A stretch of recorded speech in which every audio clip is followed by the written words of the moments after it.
Hey, what's up, guys? Welcome to the channel. If this is your first time here, my name is Tony. I'm usually with my wife, Sarah, and we are real estate investors who quit our day jobs by investing in short-term rentals. We're here to show you how you can do the same. Today, we have a special guest on the channel. Her name is Olivia Tati. Now, Olivia kind of holds a special place in my heart because she was one of our first students inside of Alpha Host, and she's gone on to do some really incredible things. And my goal of bringing her on was to hopefully inspire a lot of you that taking that next step is, although scary, maybe a little simpler than what we make it up to be. So you're gonna hear a lot from Olivia about how she left a six-figure engineering job to go travel the world. And I think she said she had like 50 countries. You're gonna hear how she built businesses around her real estate to support that transition, and just a lot of the mindset that she talks about that allowed her to find the success that she had. So you will enjoy this episode with Olivia, and I'll see you guys after we're done.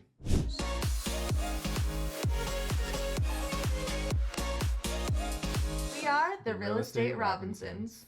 Olivia Tati, welcome to the channel. Super excited to have you on. Thank you. I'm so excited to be here. We talk a lot, and I love always the energy that you bring. So I'm excited for our channel to get a dose of Olivia Tati. So before we even get into like the backstory and kind of how you've built this life that I think a lot of people are trying to build, when we first met, you were an engineer at Chevron. Yep. Engineer at Chevron, healthy six-figure salary. You went to school, went to grad school. It's a stable career that I think a lot of people would stay with forever. And when we first met, you told me, hey, Tony, I think I want to quit my job in like 2 years. And you reached out to me 2 weeks later and said, I just put in my notice to leave my job. So walk us through the decision to, pretty early in your investing career, walk away from a very safe and secure engineering job. Yeah, so there were a few things behind it. I think like one of the key ones was that I was just in a place where I just had to take care of me and my dog. Mm-hmm. Literally, I was like worse. And at that point, I was also already house hacking. So I had all of my living expenses covered. And I also had cash flow coming in from that first house hack. Mm-hmm. So I was like, worst case scenario, I literally live in my house and eat ramen for the next year and I'll figure this out. Right? But I think honestly, the big thing was like, I'd won tickets to your conference and I came back from your conference so freaking lit up. And the big thing for me was like, seeing other people doing it, right? Like seeing you and Sarah on stage, like you guys are normal people, right? Like regular people, just like me, just like the person next to me doing it. And I was like, they can do it, I can do it too. And that's just like when I was like, this is it, this is the move. These were all the signs kind of coming together. So, a few important things to call out there, right? First, that your expenses are relatively low. Yes. Right. And it's so easy when you get that first big boy or big girl job after college to like let your expenses get out of control. I remember when I first started making over six figures, one of the first things I did was I went out and bought a BMW. I was at the time, I think I had like a Scion, like one of those little box cars, and I was like, man, I'm making good money. Like, let me go get something nice for myself. Yeah. How did you avoid that lifestyle creep? Because I think it's so important for people that want to. Because look, when you want to step away from your day job, there's two ways to attack it. You can exponentially increase your income, which is playing offense, or you can radically decrease your expenses by playing defense. I think the best approach is probably both of those. Totally. But how did you avoid the lifestyle creep as you got this first job? Yeah, so at first I didn't, right? Okay. So at first I remember so when I graduated from grad school, I went on a huge trip, like a 3-month trip around the world. I hit 50 countries. I was like having the best, and I honestly don't regret any of it. It was 50 countries in 3 months? No, so I hit like 15 in 3 months. Wow. Yeah, but because I was at 30 something, and I was like, I want to get to 50 countries before I turn 25. Gotcha. That was like my goal. Okay. And it was honestly the best experience of my life. But I also knew like I had secured this, six-figure job, and I knew I had my signing bonus coming in, and I'd like finagled it so that I would be getting my moving bonus and everything. And I was like, ooh, I'm not going to use that. Instead, I'm just going to use it for this trip, right? So I was like, oh, okay, this $25,000 worth of credit card debt, I'll be able to pay it off once I start my big girl job. Turns out there's a lot of other expenses that happen when you move and you start working, and then you've got things you gotta pay. And so I was just kind of sitting on that credit card debt for a year. And it got to a point where I was like, what am I doing? Like, this is so ridiculous. It was really starting to just like bug me. And so I studied to get my real estate license because I was also like really just kind of depressed in my job and was like, I don't think I can do this for the rest of my life. This just isn't it. I was working like in operations. Yeah. So really like on call 24/7, going out to the oil and gas platforms, all this stuff. And I was like, I just don't think this is it. Like, this is not the right move. And let me ask a question, right? Because how long had you been on the job when you finally had that realization? Oh, like 8 months. Gotcha. So you were early into it. Yeah. And I think so many people, and so, very similar story to my background. I think I shared with you when I was in college, I was an engineering student as well, and I interned at Chevron here in SoCal. Yeah. And I did 2 summers there, like 2 full summer internships. And it was after that second summer I had that same feeling. I was like, man, I don't think this is for me. Yeah. And I literally went back that fall, changed my major, and told them, hey, I'm not coming back. So it takes courage, though, to identify that you don't want to do that. I mean, society, I feel like, just kind of indoctrinates us to think that the best path is go to school, get a job, work at 40 years, take your 2 weeks vacation, retire when you're 65. Yeah.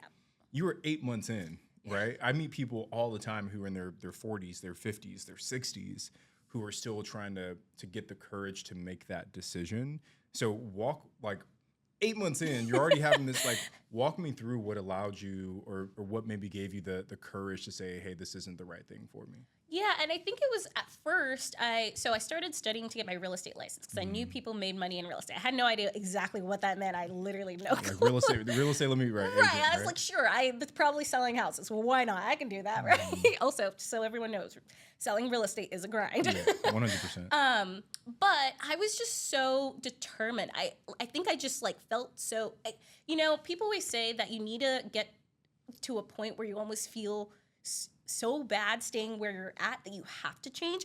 I don't think that that's necessarily necessary, but a lot of the times it's so easy to stay in that comfort. But for me, I just knew that I was meant to do something else. I knew that I was meant for more. I knew that I was meant to grow, and I stopped growing. And that's what really, I think, like, hit me was I stopped growing and I stopped learning in my current job in a way that I wanted to learn and grow. You hit on something super important about like the comfort zone piece. And Olivia, I think the comfort zone probably kills more dreams than like anything else, because people enjoy, understandably so, people enjoy living their lives being comfortable. Yeah. But if you show me anyone who's achieved anything of significance, right, I can guarantee there were points of their lives where they felt extremely uncomfortable. Yeah. And you have to, and that's the thing, it's like you just get more comfortable being uncomfortable, right? Like, and so it's so funny because now I'm doing things where if I tried to do this like 2 years ago, I probably would have broken down, But I've just kind of thrown myself into things, and I think that's something that I really appreciate myself for. Is like I will just jump in and try something, and if it doesn't work out, you pivot and you move, and like that is just life, right? And I feel like a lot of people we do kind of just try to stay in that comfort zone, and that's not how we grow. Like, think about children, right? Like seeing children when they're learning how to crawl or how to run or anything like that, they push themselves a little bit more each time. And that's what we kind of for some reason, at some point, we stop doing that. Yeah.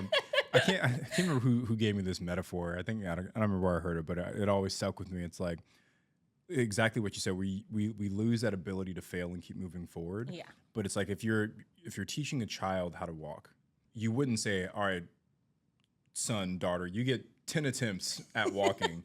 After that, we're just going to give up and you'll just crawl the rest of your life, right? It's like you keep going until you figure it out. But for some reason, as we get older, like you said, and I get it right, because there's more responsibilities. There's maybe a stigma that you're worried about. There's the influence of parents, friends, whoever else. So you got to have the courage to kind of break through that. But for you, the first step was becoming a realtor. Yes. And how did that transition lead you to the point where you actually became an investor? Yes. So I guess you were already investing before with the house hack. No. So at that point, when I got my license, I was renting. Gotcha. And the funny thing is, I kind of had already started to not necessarily house hack, but rental hack, because I was renting a 2-bedroom apartment, or it was actually a 2-bedroom duplex, and I was living upstairs, but I rented my extra bedroom to one of my coworkers who wanted to be there during the weekends, because she lived near the office, and I was like, no, I want to live in New Orleans proper, but it's kind of expensive, so if you want to pay me some income, that would be great.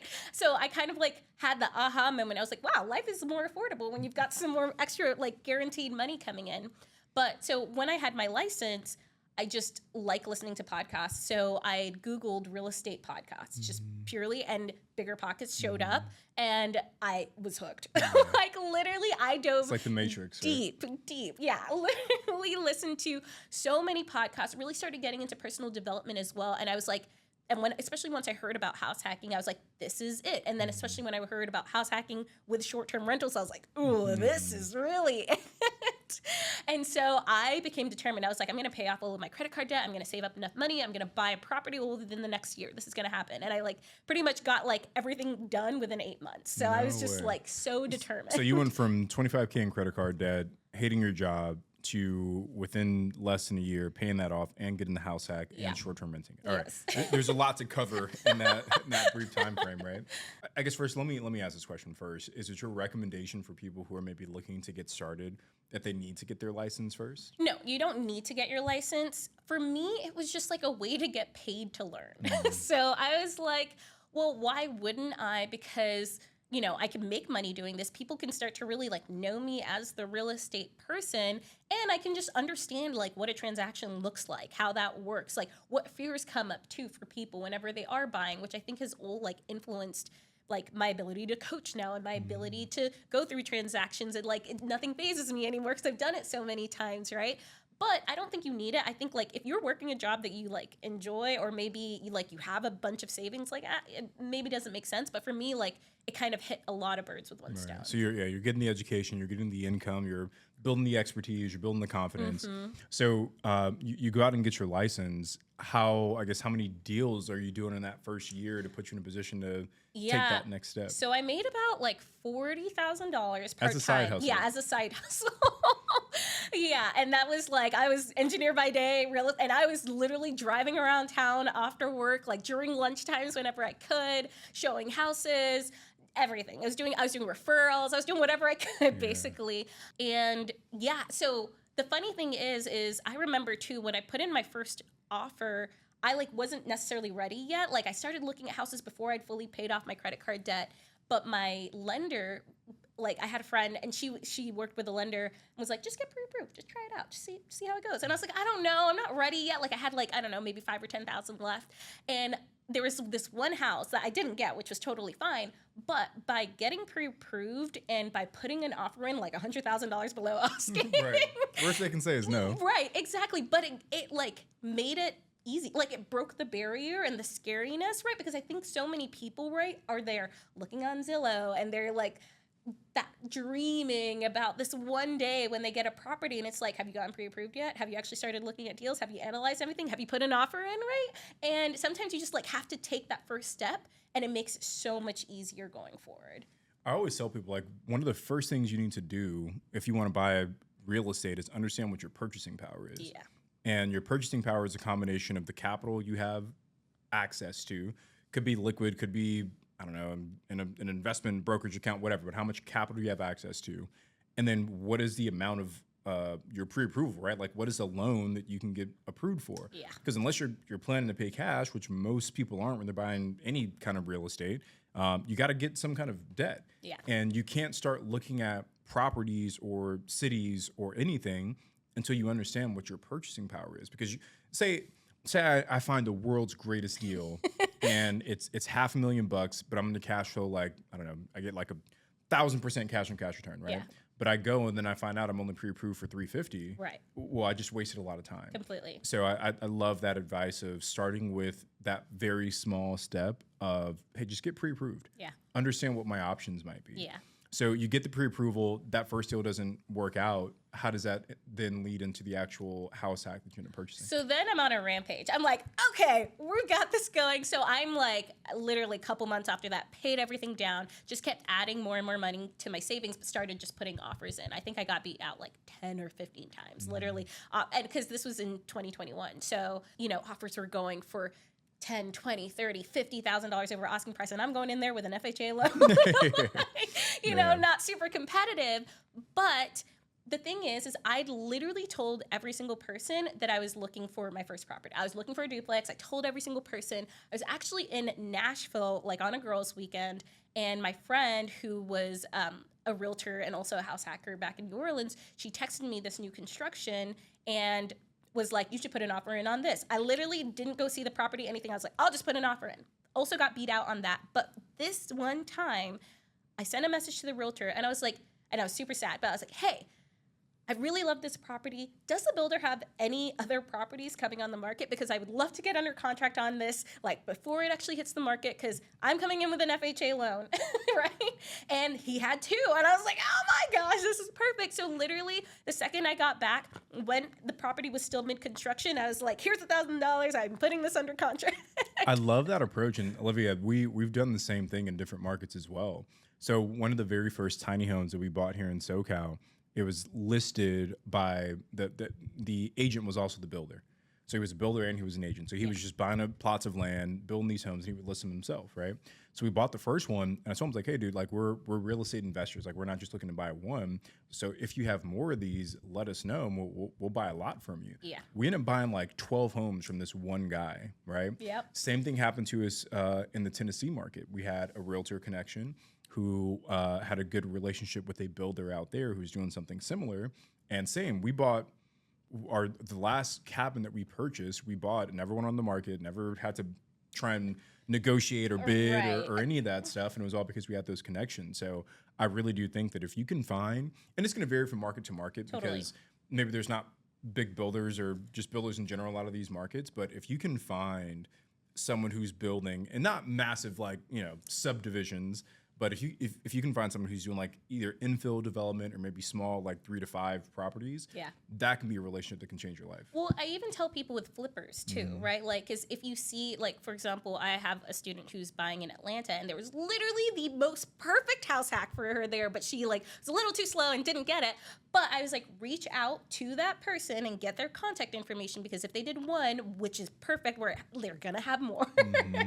Great call, right? Like anyone who's in that line, flippers, construction, new development, whatever it may be, like build those connections. What's up, guys? Sarah here. Just wanted to take a moment to shout out today's video sponsor, Relay. So today we're sharing one of our very own student success stories, and a big part of that success, Relay, her and our business bank. Okay, let me tell you how Relay's investor-friendly features have helped us, Olivia, and thousands of other investors just like us stay on top of our game. Imagine you're knee-deep in rehab or in the initial setup of your Airbnb, juggling countless expenses. That's where Relay's receipt management feature saves the day. As soon as Relay rolled out this new feature, it became my go-to tool for keeping our finances in check. With a simple snap and upload, every receipt was seamlessly tied to its corresponding transaction, eliminating the chaos of paper receipts scattered literally everywhere. I just had a meeting with our bookkeeper to go over all of the motel transactions I made, and she literally, you guys, was so impressed with how organized I was. So thank you, Relay. But that's not all. Relay's virtual debit cards were an absolute game changer for us. Imagine being able to create debit cards on the spot right when you need them. So no more waiting days for physical cards to arrive in the mail.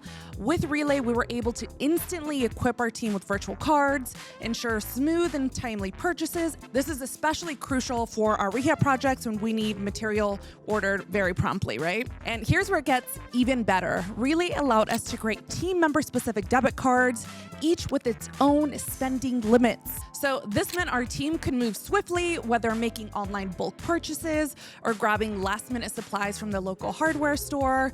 No more delays, no more waiting for deliveries, just streamlined efficiency every step of the way.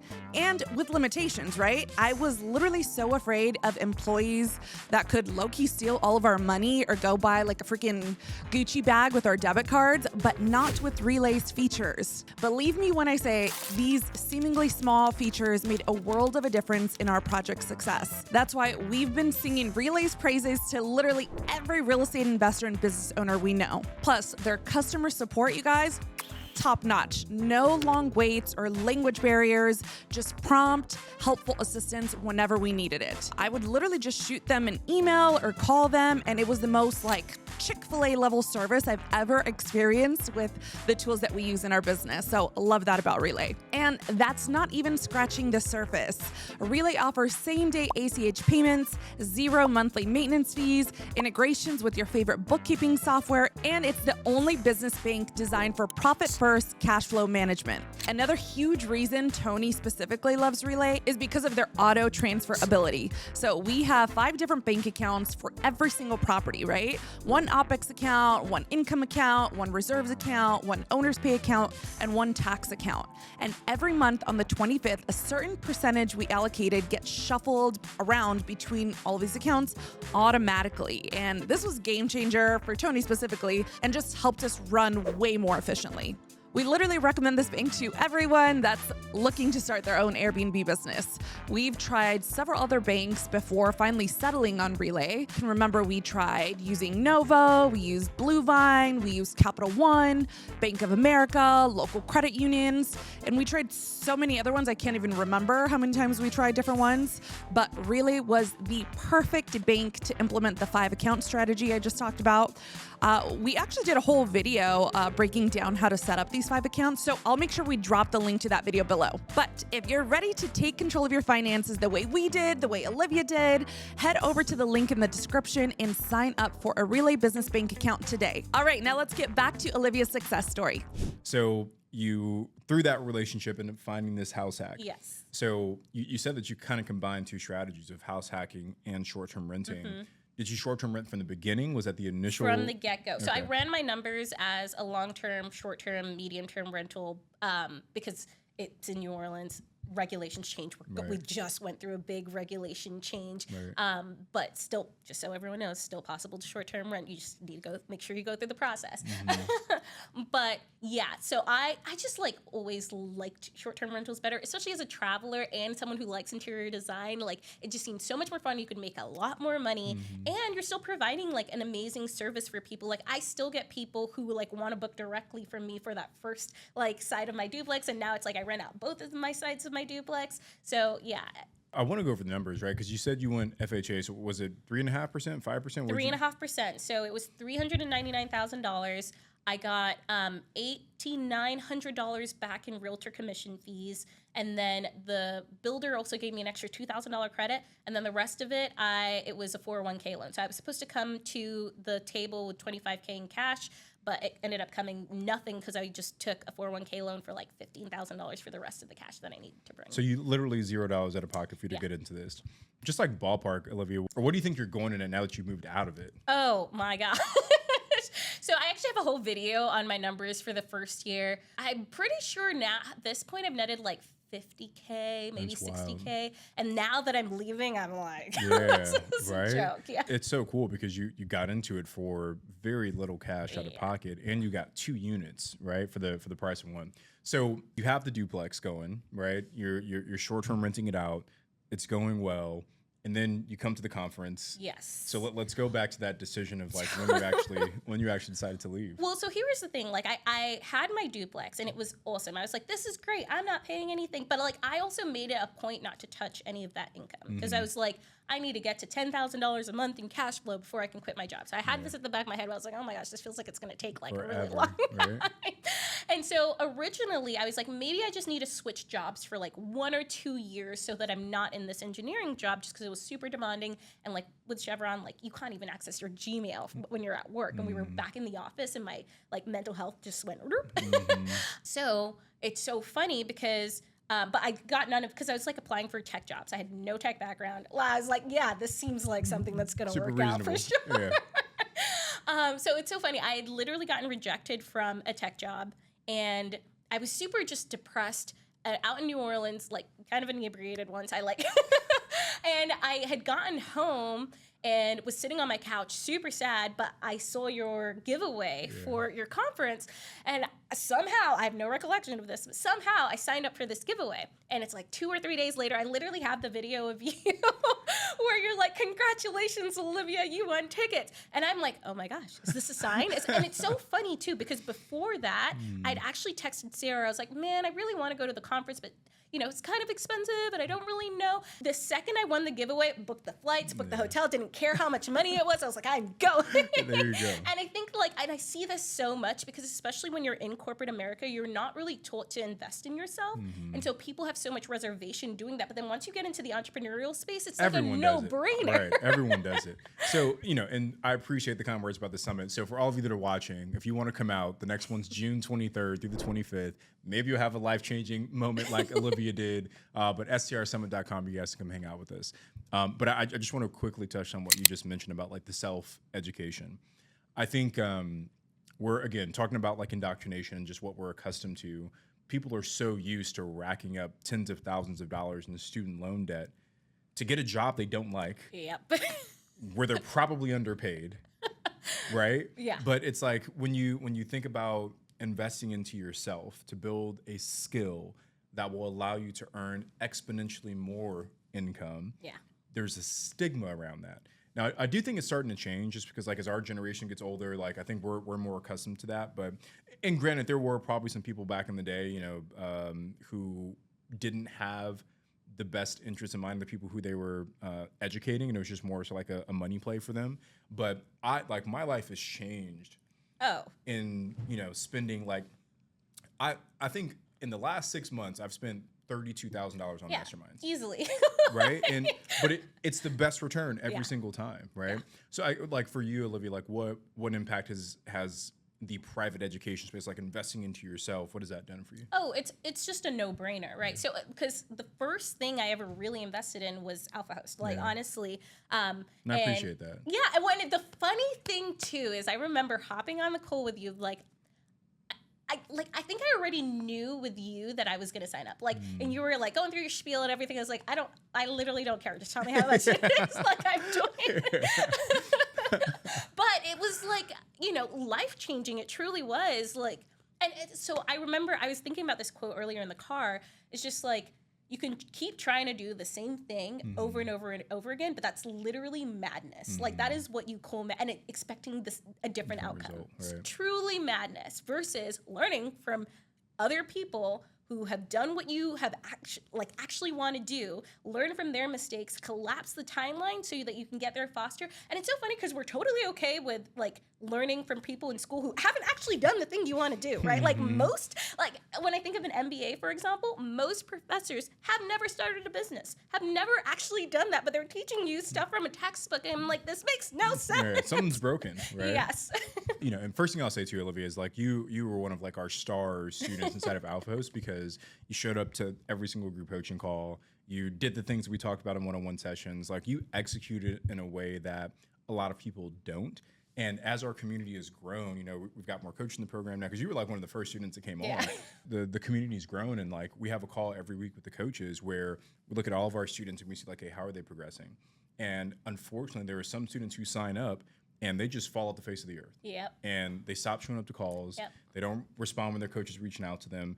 Those are people that we can't actually help. Yeah. But for the people who do the work, yeah, and you can get the support, like you said, of shortening that time frame, it's super, super helpful. I think it's also understanding I think some people go into coaching with okay, this is going to solve all my problems too, but it's you have to put in the work too. You have to want this and you have to want to grow and learn. And I take any coach that I hire, I'm I'm a student. I'm a student and you tell me what to do. And yes, maybe I'll challenge some of it because, obviously everyone comes from their own personal experiences, right? And it's going to be slightly different for you, but there's so much you can take from each person, and you have to go in and be a student of life, right? And that's always just been my mentality. Yeah, and I think that's what has allowed you to find this success that you've had, right? Is that mentality. So obviously you come in Alpha Host, we do our best to give you that support. And like I said, literally 2 weeks after you joined, you end up leaving your job. And I'm under contract as well on a property. Were you at that time too? Okay. Was that one in Pennsylvania or? No, up in Virginia. Oh, sorry. I always you're in Shenandoah. Yeah, I've designed in Pennsylvania, okay. but So So you come in 2 weeks later, you end up putting in your notice. Mm-hmm. So what does that journey look like from the time that you put your notice in until Oh, boy. now? Like what are the because here I think people oftentimes think that like leaving your job means that you only have to replace it with your passive income from your real estate business, Yes. which can be the case, but it also doesn't have to be, because there are other ways that are maybe somewhat ancillary to real estate investing that can bring in revenue as well. And I know you've tapped into that. Yeah. So walk us through how you kept the lights on after you left your 6-figure engineering job. Yeah, well, and that's the thing. It's like real estate does tend to be a slower game. Mm-hmm. It's like the best way to protect your money. Mm-hmm. Literally the best way to protect your money. But what you see with a lot of real estate investors too, they have some sort of active income. Mm-hmm. Like, and it could be coaching, it could be an interior design business, it could be a cleaning business, it could be, there's something that's really like bringing in that fast, hard cash, right? That you then go and put into More real estate. And like, I got to a point where I didn't necessarily want to partner anymore on smaller properties. I am going to look in, I already know I'm going to be doing more partnerships starting next year on commercial deals. But for smaller residential properties, I was like, I kind of want to just like keep my small residential portfolio, like covering all my expenses and like paying me like a good chunk of change. Like I have about like almost $9,000 in cash flow every month. I'm like, this is solid. I can live on this super happily and be totally okay. But what's something that is like, as much as I love real estate, I'm not like so passionate, die hard about real estate. Yeah. Right? You have other passions in life. Yeah, exactly. I have other passions. And so I really kind of went on this whole like journey of figuring out what are those passions that I actually like want to devote like the next few years of my life to. And that's where it first started with the interior design business and kind of dabbled with that. But now it's really like gone into my own coaching business, teaching people how to get their first house hack, right? Like, because I see, there's some people who are in the school of thought of like, oh, you don't need coaching to get that first property. But so many people just don't get started because they don't have that like fire on, like, there are people like me who's like, I will jump in head first, do not worry. But that's not everyone, right? And it doesn't mean those people don't need support. And so that's where, and I love my program. It's like all women. And it's so funny because it's like a lot of engineers in there too. Yeah, your So it's vibe like, attracts your tribe. Exactly. And like when I look back to everything that's given me joy since I was like really young, it's been inspiring young women to do anything that they wanted to do. And it started off as becoming an engineer and going into STEM. And now it's like going into real estate investing and traveling the world and doing it to support your lifestyle. So it's like you do need to supplement that. And I say you do need. You actually don't need. I know people who just live off of their investment properties, and that is it. So it's just really figuring out what you want for yourself, Yeah, and same, right? Like I think there's a misconception that to walk away it only has to be your passive income from your real estate business. And yeah, you can. Like when I lost my job, we didn't have as much coming in, but we got it to the point where it did sustain our lifestyle. But if you want to continue to grow, if you want to continue to buy more properties, well, you can't take the passive income that's supporting your mortgages to use that for the down payment. You got to build something else. Exactly. Additional streams of revenue. So yeah, that's why we have the events, the coaching, the cleaning company, the property management company. We're doing the commercial stuff. It's like there's additional things we're adding into the pile to get there. So you leave your job, and that's been 2 years? Almost 2022. So almost 2 years. Okay, it feels like it's been a lot. And the funny thing is I literally still meet up with one of my old bosses, and we like catch up like once every 4 to 6 months. And he's like, how long is it? He's like, oh, it's been like 3 or 4 years. I'm like, I know it feels like it, but I've like gotten a lot done in a little bit. You moved a lot. You moved super fast. So let's talk. I want to finish off a little bit just by talking about the strategy that kind of led to your financial freedom, Yes. which was house hacking. Yeah. So first, for people who aren't familiar with that phrase, define exactly what house hack is. Yes. So house hacking is when you buy a property like a single family home, a duplex, a triplex, or fourplex, but you rent other parts of it out for additional income to ideally cover your living expenses. So this can, as I said, can look like a duplex, a triplex, or a fourplex. That's kind of your standard. But in a lot of places, duplexes, triplexes, and fourplexes are either really expensive or they just don't exist. So I also really like to look at stuff with basements, attics. Maybe there's an ADU you can put in, or maybe it's just buying a house and renting out the rooms. Like if you have a townhouse that has 3 or 4 bedrooms and each one has its own bathroom, that could be a perfect house hack, We interviewed Craig Curlop on the Bigger Pockets Real Estate Rookie Show, and he like wrote a book for BP about house hacking. But in his interview, he did that, right? I think he just graduated from college, so he stayed like in the town where he graduated at, and he ended up buying a 5 or 6, like a big house, like a 5 Yeah. or 6 bedroom as a newly graduated college kid. Smart. He rented out all 5 bedrooms and he slept on the couch. Oh my gosh. That's how serious he took this house hack. Oh my But now gosh. he's got he's got a really healthy portfolio now. So I love that idea because the big benefit is that if you're living there, you get the best debt possible, right? You said your down payment was 3.5%. Yeah. Well, and I didn't even know about NACA at the time either. And I'm like, oh my God. Yeah. And I have some students now going through the NACA process. I'm like, yes. Yeah. We interviewed Nancy Rodriguez. Yes. She was on a Love is Blind season. I can't remember which one, but she bought her first property using the NACA program. And we actually tried to use NACA for our primary residence. This was like before I was a real estate investor. And it's a great loan product. So I'm just going to talk to everyone who's watching right now. NACA stands for Neighborhood Assistance Corporation of America. And it's a nonprofit. It's backed by, or they have a really strong connection with Bank of America. But basically, they offer a 0% down home loan. Mm-hmm. Your interest rate is typically about a point lower than whatever prevailing interest rates are. And closing costs are pretty much zero as well. So and you can go up to 4 units. Yeah. So it's a really, really cool loan product.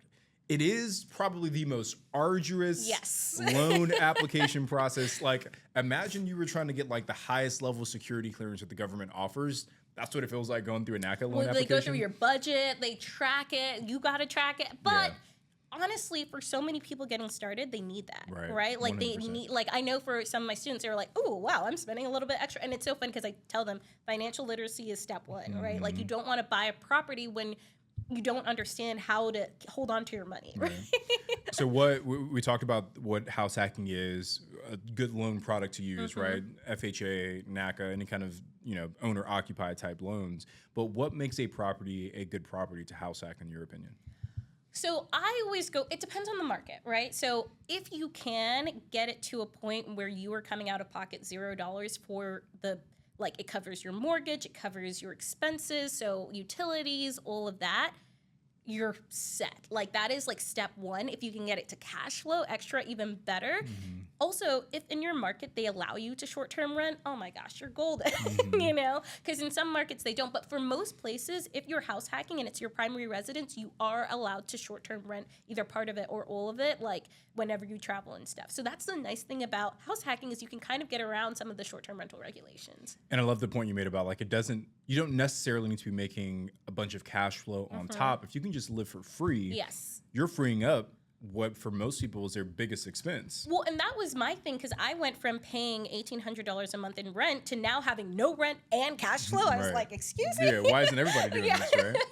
So the cash flow at break even or more, I guess, do you feel like you have, and I know this will vary from like city to city, state to state, but I guess do you have like an ideal buy box for someone who's going after that first house hack? Once again, it really does depend. So for example, I have friends and I have a student in Seattle where finding something that's going to get you to 0 is kind of hard, right? But she went from paying $4,000 a month in rent to now only paying $1,500 a month, right? So she's saving a ton. That's where I'm like, it really just depends on your situation. And like, even when I'm looking at it with anyone, it's, are you better off, right? In certain locations, it's going to be getting a duplex or a triplex or a fourplex. In certain locations, it's going to be a townhome with 3, 4, 5 bedrooms. That's why it's like each buy box is going to be slightly different. Yeah. So I guess what is something that someone should consider, right? So like, for example, when I'm talking to folks in our community about potentially buying a short-term rental, I always tell them like, hey, you gotta know what your specific motivations are. Yes. Because we have some people who buy short-term only for the tax benefits. 100%. We have some people who only buy for, I want a vacation home and I just don't want to pay. I don't want to pay for it, right? We have some people who do it for the cash flow, some people who do it for maybe a mix of appreciation. So like, those are the things you need to rank for yourself, because the person who's buying for vacations and tax benefits is a very different strategy than the student who's like, all I care about is cash flow. Yep. So maybe what are some of the things someone should consider to help them identify if house hacking is the right strategy for them? Totally. And I ask them, for any student that comes in, I ask them, where do you want to be in 1 year? Where do you want to be in 5 years? Because that's going to help you determine like if you're going for cash flow or if you're not gonna lie, most of my students come to me for cash flow because the whole goal is to kind of reduce your expenses. So honestly, the biggest thing is going to be cash flow. It's a little different with house hacking because you're living in the property, right? So finding a place where you feel comfortable, but really looking, for me, it's like up and coming areas, right? So places that are a little bit on the outskirts where you see a lot of new development coming in. So that's exactly where I bought. I remember I bought my first property and it was in an up and coming part of town. And I was like, am I gonna move into this? Right? But then I ran the numbers and I was like, I don't know, I think it's gonna be fine and it's close enough to this. It was literally the best decision of my life, and my neighbors are wonderful. Like, literally, we throw barbecues all the time. But you know, you do have to get a little bit uncomfortable sometimes, especially if you are doing it for cash flow. I think that's like something you do have to be aware of. But remember, with a house hack, you only have to live in it for a year. And honestly, like, I didn't even live in mine for a full year before I started traveling the world. So There's always some wiggle room there. yeah. Olivia, I appreciate you sharing your story. I appreciate you sharing your courage, and I hope that it's infectious for the people that are watching, because I can guarantee there are a lot of people probably watching right now who are engineers and who had the same thought that you had, but they didn't have the courage to step through it. Now they look up and it's been 10, 15, 20 years. Yeah. So I hope that them hearing your story can kind of give them the motivation to take that next step. So if people want to get in touch with you, where's a good place for them to go? Yes, most active on Instagram at the Olivia Tati. I also have a YouTube channel. It's also at the Olivia Tati. And I have a new podcast called The Wanderlust Wealth Show. There you go. So we'll link to all those in the description of this video, guys. But Olivia, appreciate you coming on. And I'm glad we got to hang out here in SoCal together. Me too. So fun. All right, hey, I hope you guys enjoyed that conversation with Olivia. Again, be sure to reach out to her using all of her links in the description of this video here. Now, look, guys, if you want support, if you want guidance, if you want coaching to help you take that next step in your real estate business, my team and I at Alpha Host Academy are here to help. We've helped a lot of folks break through that fear, break through the analysis paralysis. We'll help you choose your market. We'll help you analyze deals. We'll help you with the setup. We'll help you with the management. We'll give you all the frameworks and systems that we've developed with now a portfolio of 30 single-family homes plus a 13-unit boutique hotel. And we've made a lot of mistakes along the way. We've done a lot of things right along the way. Our goal is to shorten that time frame for you. So anyway, if you want help, if you want my team and I to work with you side by side, head over to alphahostacademy.com. We'd love to work with you. But that is it for today, guys. I hope you enjoyed the video. I'm Tony. She's usually Sarah. I'm one half of the Real Estate Robinson. And we'll see you guys next time.